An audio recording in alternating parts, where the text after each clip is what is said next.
Next फिर हमारी cross bytes और उनकी मैनेजमेंट है। तो यूजुअली नेचुरली जो हमारी डेंटिशन होती है उसके अंदर एक नेचुरल अपर और लोअर टीथ का बक्कल लिंगुअल रिलेशन होता है। अपर आर्च क्योंकि नेचुरली थोड़ी सी वाइडर होती है, बड़ी होती है लोअर आर्च की निस्बत, तो जो मैक्सिला के दांत होते हैं वो यूजुअली बक्कली और लेबियली प्रेजेंट होते हैं, और जो मैंडिबुलर टीथ होते हैं वो उनसे रिलेटिवली लिंगुअल और पैलेटली प्रेजेंट होते हैं। तो अगर ये नॉर्मल जो रिलेशन है ये हमारा डिस्टर्ब हो जाए, यानी अगर जो हमारे मैंडिबुलर टीथ हैं वो लेबियली या बक्कली पड़े हों as compared to maxillary teeth, तो उसको हम कहेंगे कि ये क्रॉस बाइट है। अब क्रॉस बाइट दो तरह की होती है, एक आपकी एंटीरियर क्रॉस बाइट होती है और एक पोस्टीरियर क्रॉस बाइट होती है। यानी एंटीरियर दांतों में ये प्रॉब्लम होगी तो एंटीरियर क्रॉस बाइट है, पोस्टीरियर दांतों में होगी तो पोस्टीरियर क्रॉस बाइट है। और इसी तरह फिर उसकी कॉज की भी 3 क्लासिफिकेशन है कि स्केलेटल है, डेंटल है या फंक्शनल है। तो जो एंटीरियर क्रॉस बाइट होती है आपकी वो सिंगल टूथ हो सकती है, यानी सिर्फ एक दांत है मैक्सिला का जो मैंडिबुलर टीथ के रिलेशंस में पैलेटली पड़ा हुआ है, बाकी सारे नॉर्मल हैं। या फिर सेगमेंटल होगी, यानी सारे जो आपके 3 to 3 हैं वो आपके क्रॉस बाइट के अंदर पड़े हुए हैं। फिर जो पोस्टीरियर क्रॉस बाइट है उसकी आगे से 2 टाइप्स हैं कि या तो वो यूनिलैटरल होगी, यानी एक साइड पे होगी, या राइट साइड पे होगी या लेफ़्ट साइड पे होगी, या फिर वो बायलैटरल होगी। अब सिंपल सी चीज़ है, जो single tooth anterior cross bite है और जो यूनिलैटरल पोस्टीरियर क्रॉस बाइट है, इसके अंदर यूजुअली आपको स्केलेटल प्रॉब्लम नहीं मिलेगी। अगर single tooth anterior cross bite की बात है तो उस दांत का कोई प्रॉब्लम होगा, और यूनिलैटरल है तो उस साइड पे यानी उस साइड के दांतों में या मैंडिबल की शिफ्टिंग की वजह से प्रॉब्लम आ रही है। जबकि जो सेगमेंटल एंटीरियर है और बायलैटरल पोस्टीरियर है ये यूजुअली आपके स्केलेटल कॉजेस की वजह से होंगे। अब फिर आपकी 2 और चीज़ें आ जाती हैं इसके अंदर, एक आपकी है बक्कल नॉन ऑक्लूजन और एक आपकी है लिंगुअल नॉन ऑक्लूजन। तो आप अपने जहन में पोस्टीरियर मैक्सिला के जो पोस्टीरियर दांत हैं वो रखें। अब अगर तो वो टोटली बक्कली प्रेजेंट हैं as compared to mandibular teeth, यानी सारा दांत मैक्सिला का बक्कली पड़ा हुआ है मैंडिबुलर दांत के रिलेशन में, तो इसको आप कहेंगे कि ये बक्कल नॉन ऑक्लूजन है, और इसी को आप सीजर बाइट भी कहते हैं। इसी तरह अगर मैक्सिला के जो पोस्टीरियर दांत हैं वो टोटल मतलब सारा के सारा दांत ही लिंगुअली प्रेजेंट है या कह लें पैलेटली प्रेजेंट है एज़ कम्पेयर टू मैंडिबुलर के दांत, तो इसको आप कहेंगे कि ये लिंगुअल नॉन ऑक्लूजन है।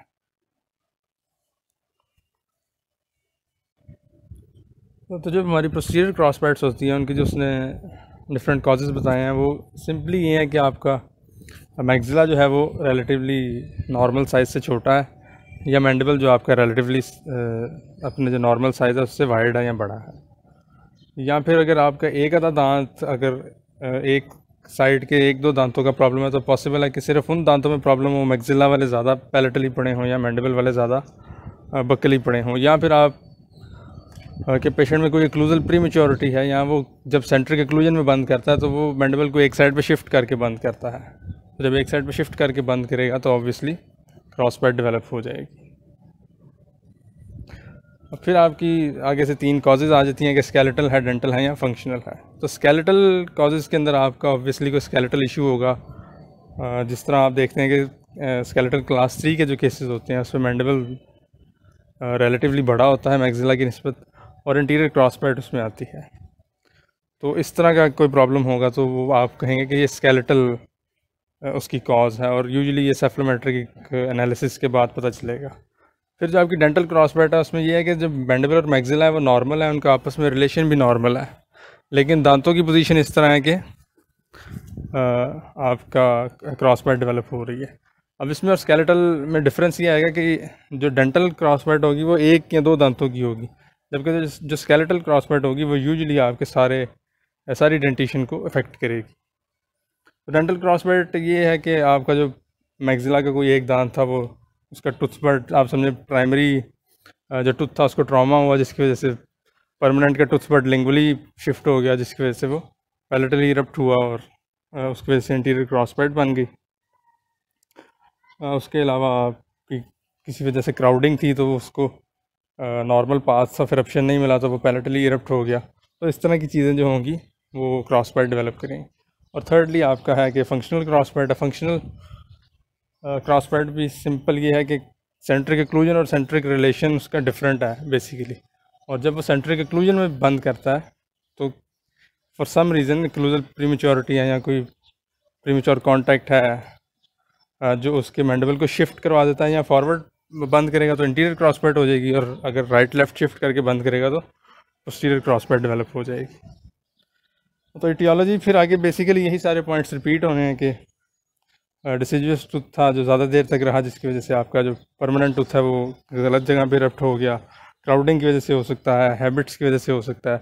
जिस तरह आपने थंब सकिंग हैबिट देखी, थंब सकिंग में ये होता है कि टंग को वो ऊपर नहीं जाने देता, डिप्रेस करके रखता है थंब की वजह से। तो टंग जब ऊपर जाके मैक्सिला पे फोर्स नहीं लगाएगी तो मैक्सिला थोड़ा सा नैरो रह जाएगा तो पोस्टीरियर क्रॉस पैड डेवलप हो जाएगी। फिर मैक्सिला की ग्रोथ किसी भी वजह से कम हो जाती है, स्लो हो जाती है या रिटार्ड हो जाती है, तो उसकी वजह से आपकी पोस्टीरियर क्रॉस पैड डेवलप होती है। और सो ऑन सो फोर्थ, बाकी इतना ये इम्पोर्टेंट नहीं है। अब फिर आ जाते हैं कि जब आपने एंटीरियर क्रॉस पैड ट्रीट करनी है तो क्या फैक्टर हैं जो आपको आपने देखने हैं। तो सबसे पहले ये है कि आपने देखना है कि ओवर बाइट किस तरह है, कितनी है, और उसका आपकी ट्रीटमेंट पे क्या इफ़ेक्ट आएगा। तो आप विजुलाइज़ करें कि आपने एक मैक्सिलरी सेंट्रल इंसाइजर है फॉर एग्जांपल, जो क्रॉस पैड में पड़ा हुआ है, जिसको आपने ठीक करना है, यानी बकली लेबियली आपने उसको लेकर आना है। तो ओवर बाइट की इंपॉर्टेंस ये है कि पहले तो आप देखेंगे ओवर बाइट है कि नहीं। फ़र्ज़ कर लेते हैं कि कोई ओवर बाइट नहीं है, तो आप सिंपली दांत को आगे किसी भी अप्लायंस से रिमूवेबल या फिक्स से पुश करेंगे तो वो सामने आ जाएगा। उसको मैंडिबुलर टीथ से कोई कह लें कि इम्पीडेंस नहीं है, वो सीधा सीधा आगे आ जाएगा। लेकिन इस केस में टूथ मूवमेंट तो ईजी है, लेकिन चांसेस ऑफ रिलैप्स ज़्यादा हैं, क्योंकि इस केस के अंदर क्योंकि ओवरलैप नहीं है, कोई ओवर बाइट ज़ीरो है, तो उस दांत को जिस तरह आगे आने से मैंडिबुलर टीथ ने नहीं रोका था, उसी तरह पीछे जाने से भी नहीं रोकेगा। तो ऐसे केसेस के अंदर आप जब क्रॉस पैड को ठीक कर दें फिर ख़ुद से आप थोड़ी सी फोर्स्ड एक्सट्रूजन करवा देते हैं अपर लोअर दांतों की इंटीरियर्स की, ताकि थोड़ी सी ओवर बाइट आगे डेवलप हो जाए, ताकि जो लोअर इंटीरियर टीथ हैं वो उसको रिलैप्स करके पीछे ना जाने दें। और दूसरा है कि पहले से आपकी ओवर बाइट प्रेजेंट है, तो उसमें ये होगा कि फिर आप कोई पोस्टीरियर बाइट ब्लॉक देंगे जिससे इंटीरियर बाइट ओपन हो, ताकि वो दांत आगे जा सके। फिर वो आगे चला जाएगा तो आप बाइट ब्लॉक हटा दें, और एंटीरियरली आपका जो ओवर बाइट नॉर्मल थी वो बन जाएगी, जो उसकी रिलैप्स को रोक लेगी। अब फिर आपने देखना है कि स्पेस प्रेजेंट है कि नहीं। तो जो दांत आपका क्रॉस पैड में पड़ा हुआ है, उसके जो मीजियली और डिस्टली दो दांत पड़े हुए हैं, वो उसके मतलब मीजियो डिस्टली इतना फ्री है वो कि वो आगे आ सकता है, या पहले उसके लिए कोई स्पेस बनानी पड़ेगी। तो पॉसिबल है अगर आपकी ज़्यादा क्राउडिंग है तो आपको एक आधी एक्सट्रैक्शन करके पहले उसके लिए इतनी स्पेस बनानी पड़ेगी कि वो आगे आ सके। फिर अगर टाइप ऑफ टूथ मूवमेंट कौन सी करवानी है आपने, तो अगर आपने सिर्फ टिपिंग करवानी है तो वो रिमूवेबल अप्लायंस से ज़्यादा से भी मतलब हो जाएगी, जबकि आपने बॉडीली मूव करवा के उसको आगे लाना है तो उसके लिए आप फिक्स्ड अप्लायंसेस देंगे। अब फिर टॉर्क आ जाता है। टॉर्क सिंपल ये है कि आपने देखना कि जो आपका दांत क्रॉस पैड में पड़ा हुआ है उसकी रूट पोजीशन क्या है। अगर तो रूट उसकी अपनी नेचुरल पोजीशन से लिंगुअली पड़ी हुई है तो फिर आपको आप समझें उस दांत को बॉडीली आगे लाना पड़ेगा, यानी आपने टॉर्क देना है उसकी जो रूट है कि रूट भी आगे की तरफ आए। जबकि अगर वो नेचुरली उसकी रूट जो है वो अपने नॉर्मल पोजीशन पे है और सिर्फ क्राउन जो है वो पीछे गया हुआ है, पैलेटली पड़ा हुआ है, जिसकी वजह से वो क्रॉस पैड में, तो फिर आपने सिर्फ उसकी टिपिंग करवानी है आगे की तरफ और रूट की पोजीशन चेंज नहीं करनी, तो वो ओके हो जाएगा। तो ये अगर जिस तरह क्लास 2 डिव 2 के केसेस में होता है, तो ये वाला जो आपका सिनेरियो है ये आपका इजीली ट्रीटेबल है। और फिर फंक्शनल शिफ्ट है तो उसमें आपने देख लेना कि प्रीमेच्योरिटी कहाँ पे है, किस तरह है। उसमें आप उसको कहते हैं कि आप for example interior cross pad की बात हो रही है तो आप उसको कहते हैं कि ज़रा मतलब मैंडिबल को पीछे करके बंद करें और एटलीस्ट एज टू एज में ले आए इंटीरियर दांतों के रिलेशनशिप। तो अगर तो एज टू एज में ले आता है तो इसका मतलब है कि वो फेवरेबल है और इजीली ट्रीट हो जाएगा। अगर नहीं आ सकेगा तो फिर इसका मतलब है कि फंक्शनल शिफ्ट नहीं है और कोई और प्रॉब्लम है उसको। और फिर नंबर ऑफ़ टीथ हैं, जितने कम दांत आपके क्रॉसबाइट में होंगे उतना ईजीली ट्रीट हो जाएगा। और फिर आपके आगे आ जाती है कि कौन कौन सी अप्लायंसेस यूज़ करनी है आपने एंटीरियर क्रॉसबाइट की ट्रीटमेंट में। तो उसमें सबसे पहले आपका टंग ब्लेड आ जाता है। टंग ब्लेड के लिए जो सबसे इम्पॉर्टेंट चीज़ याद रखने वाली है वो ये है कि ये सिर्फ डेवलपिंग इंटीरियर क्रॉसबाइट्स को डेवलप करता को ट्रीट करता है। यानी आपने अर्ली डायग्नोज कर लिया कि ये दांत इरप्ट कर रहा है, फॉर एग्जांपल अपर सेंट्रल आपका क्रॉसबाइट में इरप्ट कर रहा है और अभी उसकी इरप्शन स्टार्ट हुई है, तो आपने देख लिया कि जब ये इरप्ट होगा तो ये क्रॉसबाइट में जाएगा। तो अगर आप डेवलपिंग एंटीरियर क्रॉसबाइट को इससे ट्रीट करेंगे तो वो ठीक हो जाएगी। अदरवाइज़ अगर पहले से क्रॉसबाइट बनी हुई है तो आप सिर्फ ये यूज़ करेंगे तो वो ठीक नहीं होगी। करना सिंपल ये है कि एक टंग ब्लेड है, सिंपल वुडन स्टिक है जिस तरह आप कह लें, उसको आपने जो दांत मतलब आपके जो मैक्सिलरी एंटीरियर्स हैं उनके पैलेटली रखना है और इस पर समझे आपने थोड़ा सा च्यू करना है या प्रेस करना है। तो इससे आपके ऑब्वियसली जो लोअर दांत है उनको थोड़ी सी लिंगुअल फोर्स लगेगी, जो अपर दांत है एंटीरियर उन पर बकल फोर्स लगेगी और जो डेवलपिंग एंटीरियर क्रॉसबाइट है वो ठीक हो जाएगी। सेकंड आपका कैटलेंस का है अप्लायंस, कैटलेंस अप्लायंस है या उसको कह लें कि इंक्लाइंड प्लेन है एक एंटीरियर दांतों के लिए। तो एक्रेलिक का एक इंक्लाइंड प्लेन होता है जो लोअर एंटीरियर्स के ऊपर लगता है और उसका इंक्लाइन इस तरह का है कि वो अपर टीथ जब उसके ऊपर आगे लगेंगे तो वो उनको मतलब उसकी स्लाइड इस तरह की है कि वो उनको बकली फोर्स करेगा, पुश करेगा आप कह लें। अब इसमें कुछ डिसएडवांटेजेस ये हैं कि एक तो ऑब्वियसली रिमूवेबल अप्लायंस है, मतलब आप इसको सीमेंट भी कर सकते हैं लेकिन यूजुअली एक रिमूवेबल अप्लायंस है, तो ऑब्वियसली पेशेंट कंप्लायंस इसमें ज़रूरी हो जाएगी। दूसरा है कि जब एंटीरियर टीथ इस पे आगे लगेंगे तो पोस्टीरियर डिसक्लूड हो जाएंगे। अगर आप इसको ज़्यादा देर तक यूज़ करेंगे तो पोस्टीरियर टीथ की इरप्शन ज़्यादा हो जाएगी और इवेंचुअली आपकी ओपन बाइट हो जाएगी थोड़ी सी आगे से। साथ इसमें स्पीच प्रॉब्लम्स आ जाती हैं और डाइटरी रिस्ट्रिक्शंस भी आ जाती हैं कि आप नॉर्मल ऑब्वियसली फंक्शन नहीं कर सकते। फिर आपका जी स्प्रिंग है या डबल कैंटिलीवर स्प्रिंग है, तो सिंपल है आप उसको रिमूवेबल अप्लायंस के साथ लगा दें अंदर और वो आपका जो टूथ है उसको बकली जो है वो टिप करवा देगा। अब इसमें ऑब्वियसली देखने वाली चीज़ यही है कि ओवर बाइट किस तरह है। अगर उसका ओवर बाइट ज़्यादा है तो फिर ऑब्वियसली आपको पीछे कोई बाइट ब्लॉक देना पड़ेगा जिससे बाइट ओपन हो जाए पहले। और फिर आपकी ग्रोथ मॉडिफिकेशन आ जाती है। तो फ़र्ज़ कर लेते हैं कि मैक्सिला के शॉर्ट होने की वजह से आपकी क्रॉसबाइट डेवलप हो रही है, तो आप उसमें फेस मास्क दे सकते हैं जो मैक्सिला की ग्रोथ करवाएगा। और अगर मैंडिबल की ग्रोथ ज़्यादा हो रही है जिसकी वजह से डेवलप हो रहा है तो आप चिन कप दे के उसकी ग्रोथ को स्टॉप कर सकते हैं। फिर आपकी फिक्स्ड अप्लायंसेस आ जाती हैं। फिक्स्ड अप्लायंसेस सिंपल आपकी ब्रेसेस हैं, वायर्स हैं जिससे आप उस दांत को ठीक कर सकते हैं। उसमें सिर्फ एक ही इंपॉर्टेंट बात है कि अगर तो आपकी पहले से यानी वो ओवर बाइट ज़्यादा है तो आप पीछे कोई बाइट ब्लॉक दें या जीआईसी का ब्लॉक रखें जिससे आपकी इंटीरियरली बाइट ओपन हो और उसके बाद आप उसको जो है वो ट्रीट करेंगे। फिर आपकी पोस्टीरियर क्रॉस बाइट आ जाती है। तो पोस्टीरियर क्रॉस बाइट ट्रीट करने से पहले आपने जो इम्पॉर्टेंट चीज़ें देख लेनी है वो ये है कि आपका जो अपर टीथ है जो क्रॉस बाइट के अंदर है वो बकली टिल्टेड है या पैलेटली टिल्टेड है। तो अगर तो वो पैलेटली टिल्टेड है तो ये फेवरेबल कंसिडर किया जाता है, क्योंकि आप उनको बकली टिल्ट करके भी थोड़ी सी क्रॉस बाइट ठीक कर सकते हैं और फिर अगर आप थोड़ा सा स्केलेटली एक्सपैंड कर दें तो वो ओवरऑल ठीक हो जाएगी। लेकिन अगर वो क्रॉस बाइट में पहले से ही बकली टिल्ट हुए हैं तो ये आपका शो करती है कि जो मैक्सिलरी कंस्ट्रक्शन है बेसिकली वो ज़्यादा है।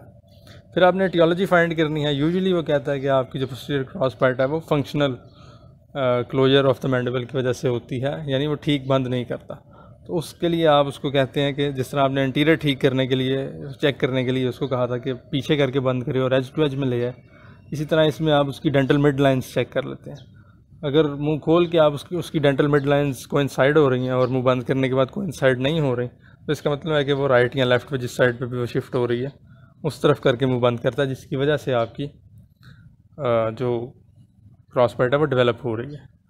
तो अगर फंक्शनल है तो फिर आप एटियोलॉजी के हिसाब से उसको जो प्रीमेच्योरिटी या जो भी उसकी रीज़न है कि वो शिफ्ट करके बंद करता है तो उसको फाइंड करके तो उसको ख़त्म करें।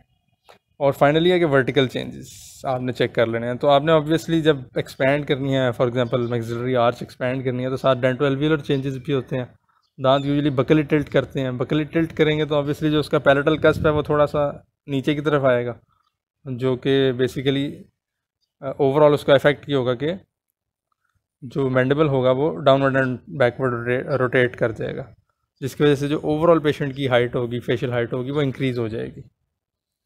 तो अगर पेशेंट ऑलरेडी ही लॉन्ग फेस का है तो उसमें ये अनफेवरेबल हो जाएगा। तो ये भी आपने ट्रीटमेंट करने से पहले देख लेना होता है। और फिर आ जाते हैं आपके कि इसको ठीक करने के लिए अप्लायंसेस कौन कौन सी होंगी। तो उसमें आपके पास क्रॉस बाइट इलास्टिक्स आ जाते हैं। जो दांत आपका क्रॉस बाइट में है वो अपर पैलेटल पे ये जाएंगे और लोअर उस दांत के अकॉर्डिंग बक्कल साइड पे ये लगेंगे और थ्रू द बाइट जाएंगे, यानी बाइट के अंदर आएंगे ये। तो अपर वाले को ये बक्कल फोर्स लगाएंगे और लोअर वाले को पैलेट लिंगुअल फोर्स लगाएंगे और क्रॉस बाइट ठीक करेंगे। फिर वो सारी अप्लायंसेस जिससे आप एक्सपेंशन करवा सकते हैं, जिस तरह आपकी कॉफिन स्प्रिंग है या क्वाड हीलिक्स है या आपकी दूसरी रैपिड मैक्सिलरी एक्सपेंशन की अप्लायंसेस हैं, वो सारी आप इसमें यूज़ कर सकते हैं, प्रोवाइडेड कि आपकी मतलब फंक्शनल कोई रीज़न नहीं है, स्केलेटल जो मैक्सिलरी डेफिशिएंसी है वही रीज़न है।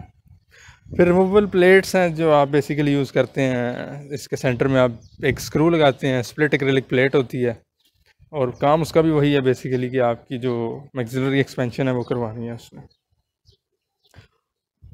और फाइनली आपकी फिक्स्ड अप्लायंसेस आ जाती हैं, उसमें भी आपकी बेसिकली वही सारी अप्लायंसेस हैं जो एक्सपेंशन करवाती हैं, बस वो फिक्स्ड हैं, जिस तरह आपकी हायरैक्स हो जाती है और उसके साथ साथ बाकी। और अगर आप वायर से करना चाहते हैं तो उसमें ये तरीका होता है कि जो वायर आपने लगानी है वो उसकी जो विड्थ है वो आर्च की विड्थ से ज़्यादा हो, तो वो ऑब्वियसली थोड़ी सी पुश करके आपके ब्रैकेट्स के अंदर लगेगी और जब वो फोर्स लगाएगी तो वो थोड़ा सा बाहर की तरफ खींचेगी दांतों को। तो ऑब्वियसली उसमें आपकी जो स्केलेटल आप कह लें कि एक्सपेंशन है वो थोड़ी होगी, लेकिन जो दांतों की टिपिंग है उससे आपकी थोड़ी सी क्रॉस बाइट ठीक हो जाएगी। तो ये सिंपल आपका था क्रॉस बाइट से रिलेटेड।